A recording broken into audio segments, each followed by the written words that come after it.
सोलापूर पुणे महामार्गावर मोडणीम येथे पहाटेच्या सुमारास झालेल्या भीषण अपघातात कार चालकाचा जागीच मृत्यू झाला। लोखंडी कठड्यास जोरदार धडक दिल्यानंतर कारने 3 ते 4 वेळा पलटी मारत रस्त्यालगतच्या खड्ड्यात जाऊन आदळल्याने हा अपघात घडला। ही दुर्घटना पहाटे 1:30च्या सुमारास मोडणीम येथील ओंकार पॅलेस हॉटेलजवळ घडली। रोहित अण्णासाहेब पाटील वय 33 राहणार शेळगी सोलापूर असे मृत चालकाचे नाव आहे।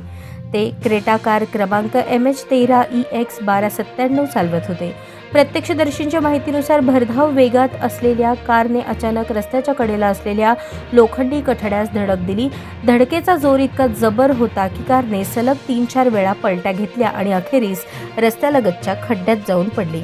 अपघातात चालकाच्या डोक्यास गंभीर दुखापत झाल्याने त्याचा जागीच मृत्यू झाला। अपघातानंतर कारचे सर्व दरवाजे लॉक झाल्यामुळे चालक आतमध्येच अडकून पडला।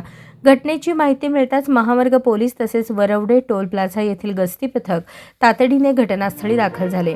बचाव पथकाने कारचे दरवाजे कापून मृतदेह बाहेर काढला। या घटनेमुळे परिसरात काही काळ तणावाचे वातावरण निर्माण झाले होते।